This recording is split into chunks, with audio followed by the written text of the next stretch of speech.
ഇതെന്താണ് സംഭവം എന്ന് മനസ്സിലായ എല്ലാവർക്കും? ഫ്രണ്ട്സ്, ഞാൻ നിങ്ങളുടെ സുനില രാകേഷ്. ഇന്നത്തെ വീഡിയോ വാഴക്കൂമ്പ് എന്ന് പറയും. ഞങ്ങൾ തൃശ്ശൂരുകാർ വാഴര കുടപ്പൻ എന്ന് പറയുക. ഇതിൻ്റെ ഒരു കൂട്ടാൻ ഉണ്ടാക്കാൻ വേണ്ടിയിട്ട് എന്തൊക്കെ വേണം എന്നുള്ളതാണ് കേട്ടോ. വാഴക്കുടപ്പൻ ഉണ്ടാക്കാൻ വേണ്ടിയിട്ടില്ലേ, ഒരു 3 കുടപ്പൻ കുഞ്ഞേതാണ് കിട്ടിയത് മലയാളിക്കടയിൽ നിന്ന്. അത് കുറച്ച് പരിപ്പ് കുതിർത്തതാണ് ഞാൻ, കാരണം ഒരു കടിക്കുന്ന ഒരു ടേസ്റ്റ് വേണം. അപ്പോൾ കുക്കറിലിട്ടൊന്നും വേവിക്കേണ്ട കാര്യമില്ല, ചീഞ്ചട്ടിയിൽ മൂടി വെച്ച് വേവിച്ചാൽ മതി. പിന്നെ ഈ ചതച്ചിട്ടുള്ളത് കാണുന്നത് എന്താണെന്ന് വെച്ചിട്ടുണ്ടെങ്കിൽ, ഇതിൽ ഇഞ്ചി, നമ്മുടെ ചെറിയുള്ളി, അതുപോലെ വെളുത്തുള്ളി, പിന്നെ കുറച്ച് കറിവേപ്പില, ഇത്ര സാധനങ്ങളാണ് നമുക്ക് വേണ്ടത് കേട്ടോ.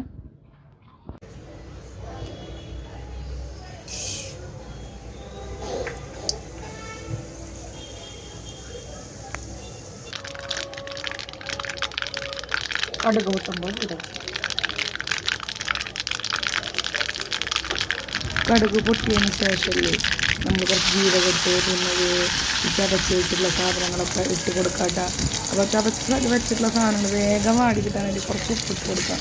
എന്നിട്ട് അത് നന്നായി ഒന്ന് ഇളക്കാം. അത് നന്നായി ഒന്ന് ഇളക്കി ബ്രൗൺ കളർ ആയി തുടങ്ങുമ്പോൾ കുറച്ച് മഞ്ഞൾപ്പൊടി, മുളക് പൊടി ഒക്കെ ഇട്ട് കൊടുക്കാം. എന്നിട്ട് അതൊന്നും കൂടി ഒന്ന് ഇളക്കി ഒന്ന് വേവിക്കാട്ടോ.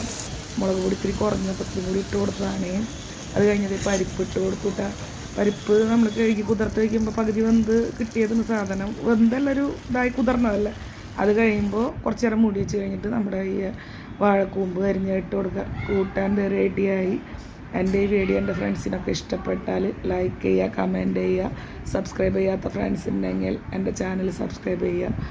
ഇതുവരെയ്ക്കും തന്ന എല്ലാ സപ്പോർട്ടിനും thank you. Bye bye, have a nice day.